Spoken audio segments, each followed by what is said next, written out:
Olá, graça e paz.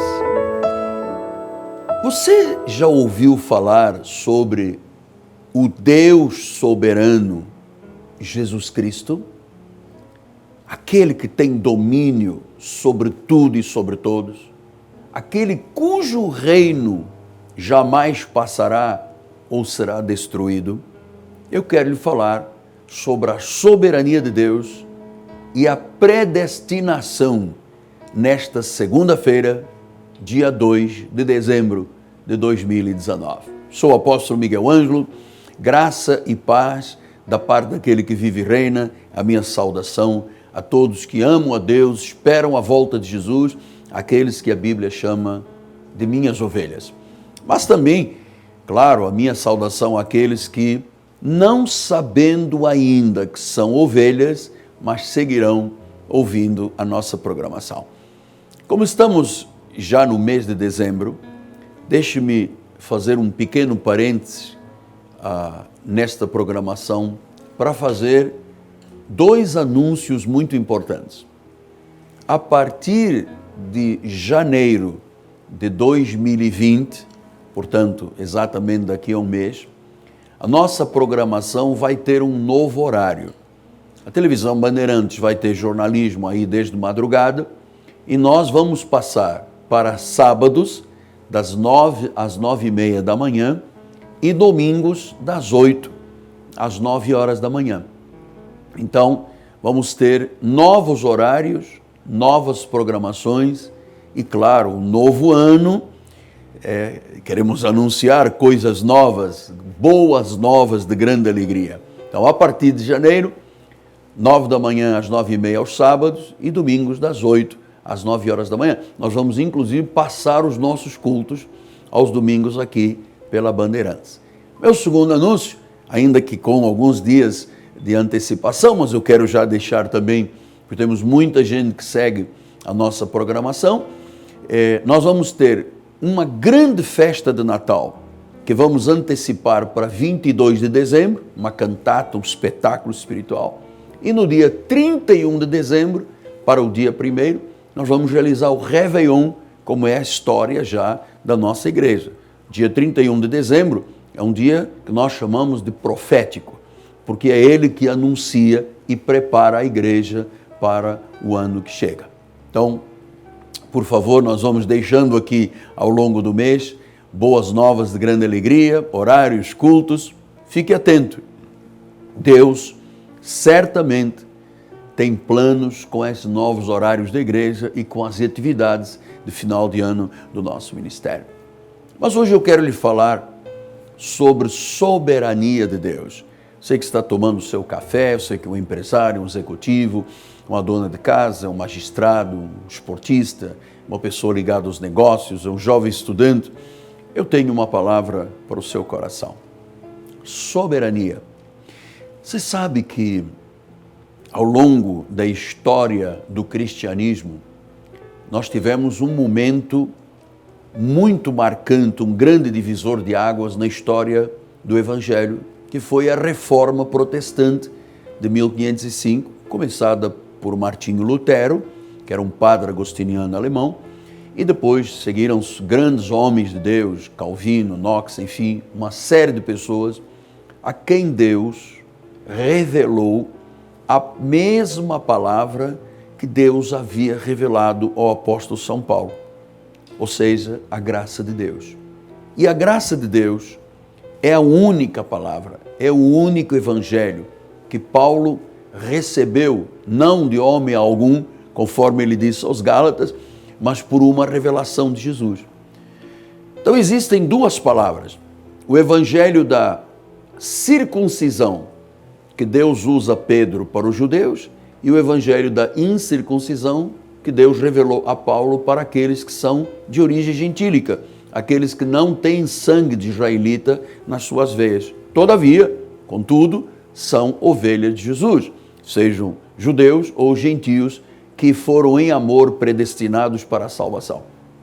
Isto tudo começa com o reconhecimento da soberania de Deus. Sem entendermos o que significa o Deus soberano, nós andaremos sempre às escuras na vida espiritual. E pior do que isto, nunca sentiremos o sentimento do pertencimento. Amados, o maior privilégio que existe é de um homem, de uma mulher dizer: eu pertenço a Jesus, eu sou cristão, eu vivo na igreja, eu divulgo o evangelho. Não há coisa mais importante nesta vida, o maior privilégio do que divulgar, pregar, anunciar, testemunhar a palavra de Deus. Mas nós temos que testemunhar e pregar o que é legítimo, o que é verdadeiro, o que é são, o que é saudável, a sã doutrina de Jesus. E para compreendermos que há uma diferença abismal entre o cristianismo e as demais religiões, é que nós temos que entender o significado da palavra soberania. Jesus é soberano. Ele tem o reino, a glória, a honra, o reino inabalável. Ele é Senhor de senhores, Rei de reis. Ele é o cabeça da igreja, ele é o bom pastor, ele é a brilhante estrela da manhã, ele é a rosa de Sarum, ele é a água, ele é o pão, ele é o cordeiro, ele é o leão, ele é soberano. E esta palavra soberania vem do original grego despotes. Despotes, que poderíamos traduzir para o português déspota, em amor, né? É um déspotas, um poder absoluto e soberano em amor. Isto é fragilmente ensinado. Então Jesus, para a maioria das pessoas, se tornou um balcão de negócios. Venha, porque eu vou te dar uma casa, eu vou te dar um carro, eu vou proporcionar-lhe uma vida de paz, de abundância. Claro que a consequência de viver uma vida bíblica, espiritual, fiel e comprometida, que é o maior privilégio que existe na vida, traz a abundância, traz a prosperidade. Mas o ponto número 1 não é barganhar com Deus, mas é reconhecê-lo como soberano, como déspotas, aquele que tem poder absoluto, faz como quer, com quem quer, da forma que quer, e é Ele que tem que ser respeitado, adorado, magnificado. É Ele a majestade, é o único Deus, o soberano Deus. Claro que os senhores certamente já ouviram muitas heresias dizendo o seguinte: olha, Deus tem que respeitar o homem. Você já ouviu? As pessoas sem pudor nenhum dizer isso: Deus tem que respeitar o homem. Ou seja, desqualificam-no, não reconhecem na sua soberania e dizem: Deus tem que respeitar. Eu não sou marionete, eu não sou robô. Veja um homem caído, ser humano caído, cujo coração é trapo de imundície. Não há quem busque, não há quem entenda, não há nada, um sequer justo. Está morto em pecados e delitos. Como se Deus dialogasse com o caído dizendo: dá-me uma chance. E aí vem a pregação herege dizendo: Deus tem que respeitar o homem. Eu não sou robô, eu não sou marionete, eu é que escrevo a minha história. Deus não pode me obrigar a servi-lo. Eu tenho uma identidade. Amado, isto é uma conversa fiadíssima que o inimigo arrumou para confundir e roubar a glória de Deus, trazendo-a para o homem. Eu não tenho, como homem de Deus, a ousadia de possibilidade de tocar na glória de Deus. Por isso o nosso ministério é tão exaltado por Deus. Porque Deus no nosso ministério é Deus e o homem é homem. Somos nós que nos dobramos diante de Jesus e não Jesus que se dobra diante dizendo: não, mas dá-me uma oportunidade, você é que determina, você é que manda, se quiser me escolhe, se não quiser não me escolhe, vira minhas costas. Esta relação fragilizada que depois da reforma se manteve firme, mas que no início do século XX começou-se a deturpar. Vários conceitos fora da Bíblia começaram a ser manifestados, como por exemplo a teologia da libertação. Quer maior mal ao povo católico do nosso país do que a teologia da libertação, que colocou a Bíblia, Deus, o homem, a política, todo mundo no mesmo caldeirão, e vamos propagar um viés socialista, comunista. Amado, isso fez o mal, porque as pessoas confundiram na teologia com o socialismo. Nada contra ninguém, mas isso está errado. Depois começou a pregar um espírito do ecumenismo. Não, somos todos o mesmo, somos todos iguais. Ora, não existe coisa mais absurda do que pensar que o espírito de ecumenismo é que é o espírito de Deus para esta terra. Não há possibilidade. Eu não tenho como me curvar a São Pedro de Roma, ao Papa de Roma, a ideologias espíritas. Eu não tenho. Eu só reconheço soberania em Jesus Cristo. Em Jesus. Pastor, mas o senhor não é a favor que as igrejas se abram? Eu sou a favor do que a Bíblia é a favor. Eu sou contra aquilo que a Bíblia é contra. E você sabe que essa soberania levou a igreja de Roma a discutir com Deus. Porque os romanos tinham muita dificuldade, como hoje em dia, grande maioria, quando você ouvir um pregador dizendo que Deus não pode obrigar ninguém a servi-lo, que é o homem que determina e faz a sua história, e que Deus tem que te respeitar, fuja dessa pessoa. Essa pessoa criou para você uma canoa furada que vai te levar ao fundo do charco. Não aceite. Veja o que a Bíblia diz, quem é o soberano, quem é o Criador, quem é a história, quem é a razão da vida, quem é que deu a sua vida na cruz do Calvário, quem é que derramou o seu sangue, quem é que completou a obra, quem é o mediador, quem foi a propiciação dos nossos pecados, quem é o nome que diante dele todo joelho se dobra, toda língua confessa que Jesus Cristo é o Senhor, Kyrios, aquele que tem todo o poder, o déspota. E se você o conhece desta forma, a sua vida é sólida, alicerçada sobre uma rocha.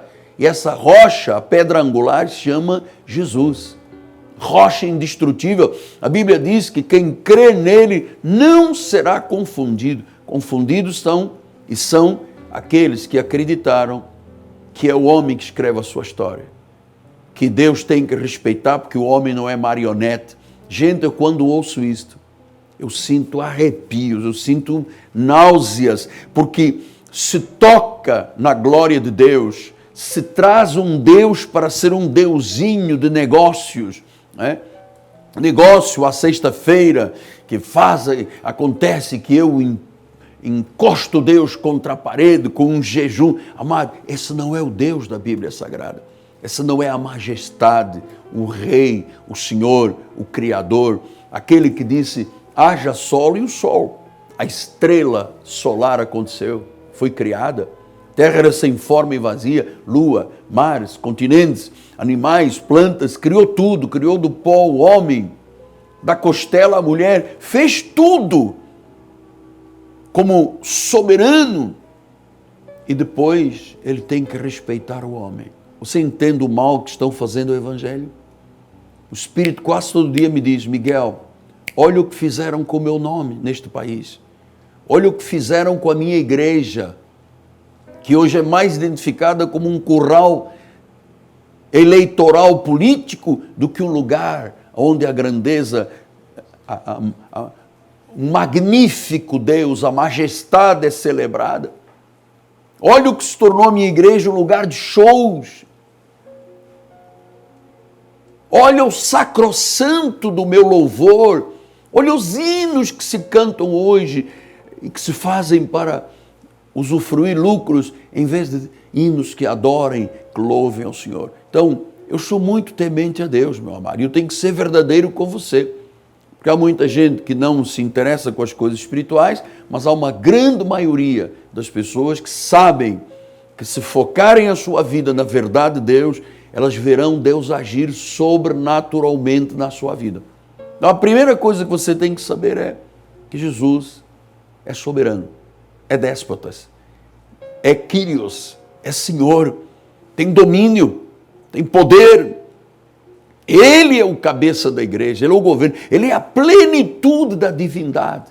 Ele não tem que respeitar homem algum. O homem é que tem que respeitá-lo. Ele obriga como quer e faz como quer. Não há como você imaginar que Deus não pode obrigar ninguém a servi-lo. Sou eu que quero. Ora, o homem sem Deus não busca, está morto em pecados e delitos. Aliás, isso é incrível, porque quem respirava brasas de fogo draconiano era um homem chamado Saulo, Saulo de Tarso, que depois se tornaria a segunda pessoa mais importante do cristianismo, depois de Jesus. Ele era do Sinédrio, era do Supremo, era cidadão romano, ele era hebreu dos hebreus, ele se avantajava a todos, ele era um zeloso, era um fariseu.